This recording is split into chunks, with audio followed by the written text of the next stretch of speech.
TV Fevale Notícias está de volta e nós continuamos falando agora sobre a Semana do Consumidor. Aqui no estúdio eu recebo a especialista no assunto, Ana Paula Artes. Tudo bom, Ana? Tudo bem. Bem-vinda.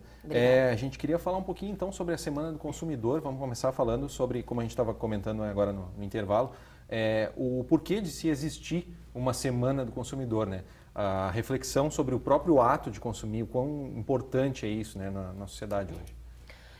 Eu vejo que falar sobre o direito do consumidor hoje é extremamente importante, haja vista a ascensão de classes que antes não tinham crédito, não poderiam consumir de uma forma tão ampla como eles tiveram essa possibilidade. Só que ao mesmo tempo esse consumo ele tem que ser consciente e consciente dos seus direitos.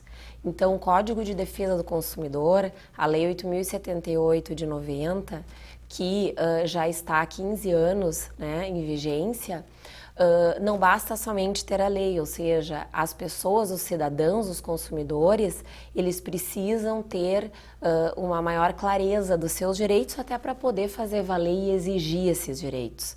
Porque os fornecedores de produtos e serviços, eles levam isso em conta. Muitas vezes eles acabam não efetivando uma política de consumo que está prevista na lei, porque o número de consumidores que reclamam efetivamente é muito baixo.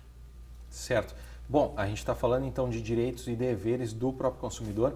E aí, entre o consumo consciente, está também a questão econômica do próprio consumidor, né? De saber o quanto se pode, o quanto não se pode gastar efetivamente. Comentaste agora de todo um novo hábito de consumo em função de uma classe que vem subindo e tem mais poder de consumo hoje em dia. Como é que está essa questão? Essa questão é trabalhada também? Exatamente.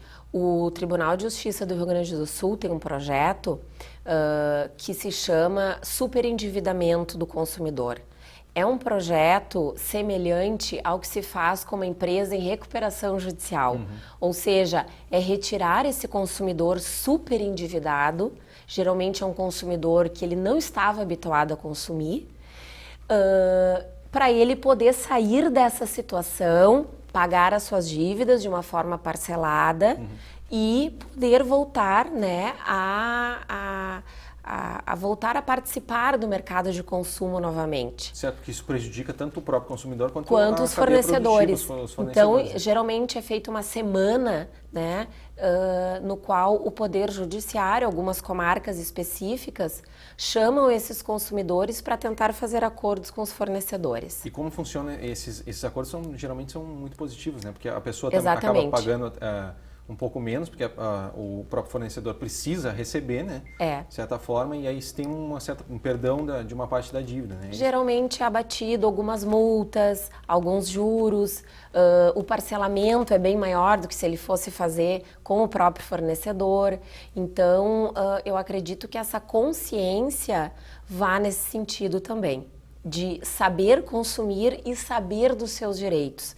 Porque é importante falar aqui que os fornecedores, de uma maneira geral, eles não expõem de uma maneira clara todas as cláusulas de um contrato, todos os direitos do fornecedor, o que acaba, por vezes, depois dificultando esse processo, inclusive de se chegar num acordo. Né? Certo. Bom, enfim, é um assunto que renderia muito mais, a gente certamente vai continuar nesse assunto. Mas agora, hoje a gente vai encerrando. Vou te agradecendo aqui, Ana. Muito obrigado pela presença no nosso telejornal. Eu que agradeço.